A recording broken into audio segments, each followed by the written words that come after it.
Good evening, this is the evening news coming to you from a Reed in Bethlehem, Palestine.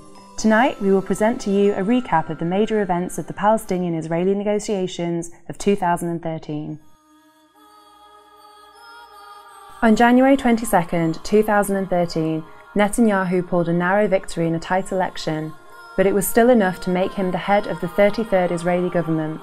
He made it abundantly clear that he wants to devote his term to fortifying the settlements and live up to his campaign slogan, "A strong leader for a strong nation," and undermine the peace process.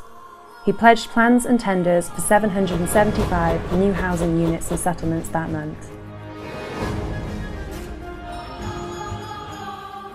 The US Secretary of State, John Kerry, paved the way for President Obama's grand first visit in March to Israel, the first since he took office back in 2008.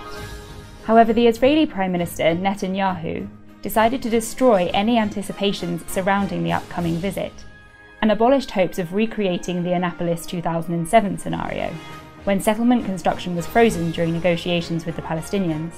Instead, he decided to show a preview of what was to come by sanctioning plans and tenders for 408 housing units in settlements in February.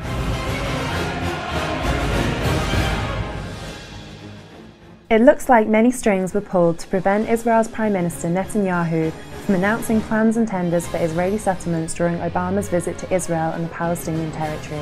Netanyahu, on his part, laid out his thoughts on negotiations with the Palestinians, wanting them to concede that Israel is a Jewish state, that Jerusalem should be unified under Israeli rule forever, that Israel has a right to build in Ma'ale Adumim, as in Tel Aviv, and that the Jordan Valley should be under Israeli control.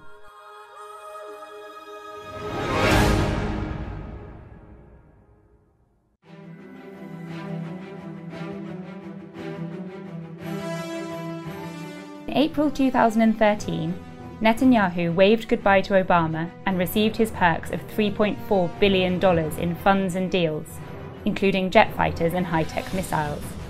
He then approved plans and tenders for 220 new settlement housing units.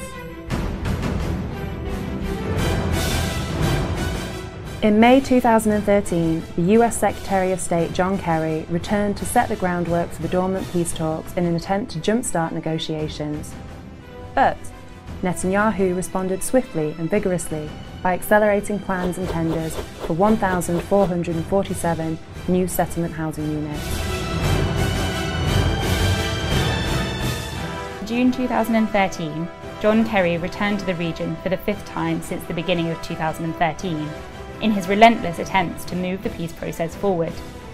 No surprise then, when the Israeli municipality of Jerusalem announced the construction of 69 new housing units in Har Homar settlement, and the approval of plans for 2,977 housing units in settlements.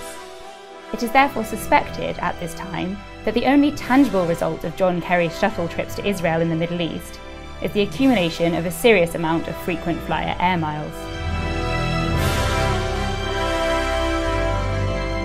July 2013 witnessed a breakthrough when Palestinians and Israelis agreed to resume their long-halted negotiations following a prelude dialogue in which Israel sought to make it clear that it will not cease settlement construction under any circumstances.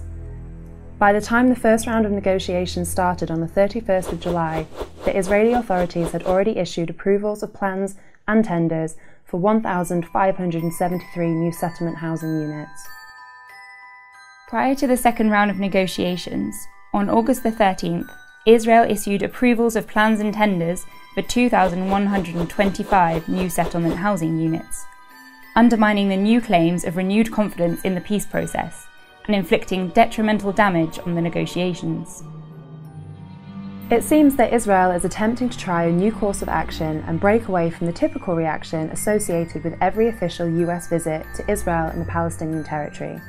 Thus, contrary to the usual protocol, and ahead of the return visit of John Kerry in September, Israel made only one relatively modest announcement relating to the construction of a neighbourhood project for 250 new housing units in Netenyaho settlement. In October, Israel made a noticeable comeback from last month and announced plans for 6,185 settlement housing units. The announcements published throughout October seemed to be a retaliation to Kerry's visit last month. and such a negative action reflects poorly on Israel's efforts with the peace negotiations. November was another exponential month for the settlement programme, with the Israeli Minister of Housing and Construction, Uri Ariel, announcing plans for the construction of an unprecedented 24,000 settlement housing units. Although it was quickly rebuffed by Netanyahu, this stunt certainly played its part as a diversion from last month's significant announcements. It seems that the Palestinians will be the ones who will pay for the Israeli wrath over the nuclear deal between Iran and the West. This was clear when, just hours after the confirmation of a deal to resolve the Iranian nuclear affair peacefully, Israel announced plans and tenders for 1,344 new settlement housing units in the occupied Palestinian territory.